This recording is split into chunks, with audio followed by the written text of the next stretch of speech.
Hi guys! In this week's video I'm going to be reviewing the new film, The Maze Runner. Fair warning, in this review of The Maze Runner there will be some spoilers, so please, if you don't want to know, if you haven't seen the film, turn off now. The Maze Runner follows main character Thomas, who wakes up in a mysterious glade surrounded by a lethal maze with no memory of who he is or why he's there.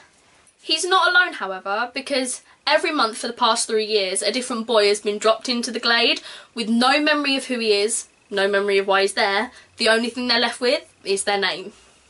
You just turned it back off. I've got no idea. Press it! The Maze Runner is based on the first book of a trilogy, and I'm actually a massive fan of these books, so I was quite apprehensive to go and watch the film. I was going to watch it for her campus because I was reviewing it for the website for the university, and I was quite apprehensive going to watch it as a fan, but I was pleasantly surprised. They made the film in a way that was loyal to the books but met the restrictions of modern day cinema. It was made for fans of cinema and film itself, but also for the book fans because it was so loyal and just how we imagined it. The thing I was most impressed with this film was how they brought the glade and the maze to life. It was just how I imagined it in the book and better. Literally, when it came up on screen for the first time, I turned to my friend Mel, who I went to see it with, and was like, oh my god, I was like fangirling in the middle of the cinema in front of everybody. It's just amazing. The location, the backdrop and the set is just to die for. It's brilliant. I think the best feature, apart from the set and the location of this film, is the cast.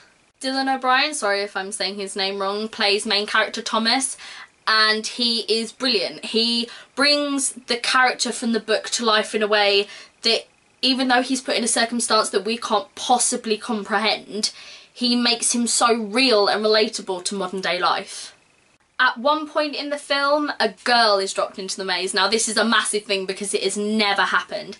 Her name's Teresa and she's played by Kaya Scodelario from Skins. Sorry if I'm saying your name wrong.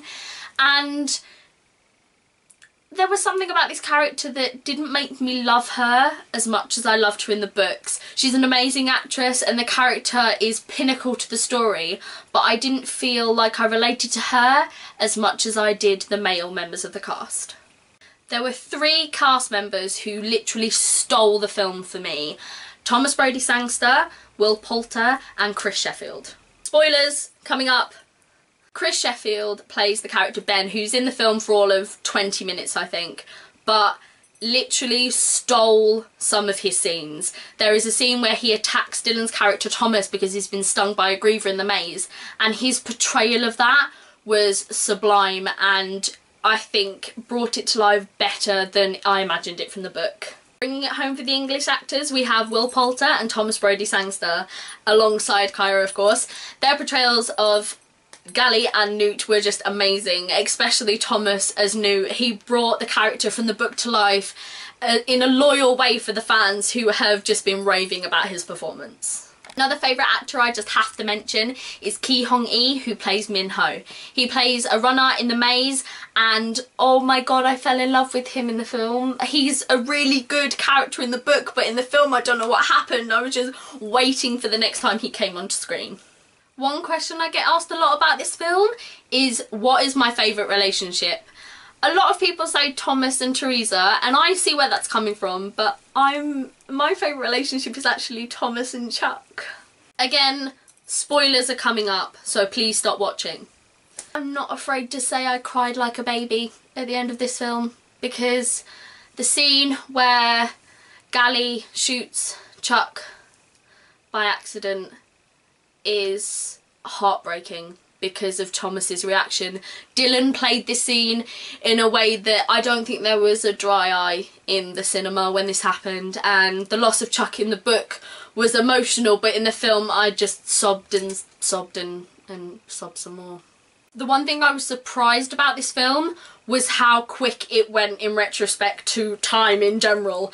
I was sat there at the end of the film, and even reading the books I knew how the film was going to end, but I sat there when the credits came up and was like, oh my god, it's finished. Well, how did that happen? I've been sat here for like nearly 2 hours. How did this go by? And I didn't even notice. And I think that's just an attest to how good the film actually is to make you completely lose all conscious notion of time when you're watching it. The only thing I think I can probably nitpick about this film is the soundtrack. It was good, it did the job, but it wasn't anything monumental. Sat here now, I can't actually remember any pinnacle moments where the music stuck in my head. Literally, I think the cast, the way they acted it and the way they set the film just took over, and the soundtrack wasn't really needed all that much. So the other day, Kaya posted a photo on her social media saying they were training for the Scorch Trials to begin filming, which I'm so excited about.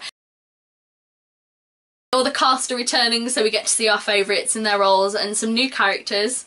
So I'm really excited for that. It's also just been released that Game of Thrones and Hollyoaks actor Nathalie Emmanuel will be taking on the role of Harriet. I'm so excited. She is amazing in Game of Thrones, and I did used to watch Hollyoaks and she was a good actor in that as well. So I'm really excited at how she's going to bring Harriet from the book to the screen. Would I recommend this film? Yes, I will recommend this film. It is amazing for families, for friends, for adults going to watch. It is an all-round film where anybody can just have a fun day out watching this film. I'm going to give this film a 4.5 stars out of 5, just because I think that the unnecessary use of soundtrack let it down a bit. I think if the soundtrack had been changed a little bit, then it would have definitely been a 5-star film. And that's it. That's my review of The Maze Runner. I hope you enjoyed it, and if you disagree with some of my points, I'm so sorry, but they're just my opinion on the film. If you would like me to do any more reviews or videos like this, then just tell me and I'll see what I can do.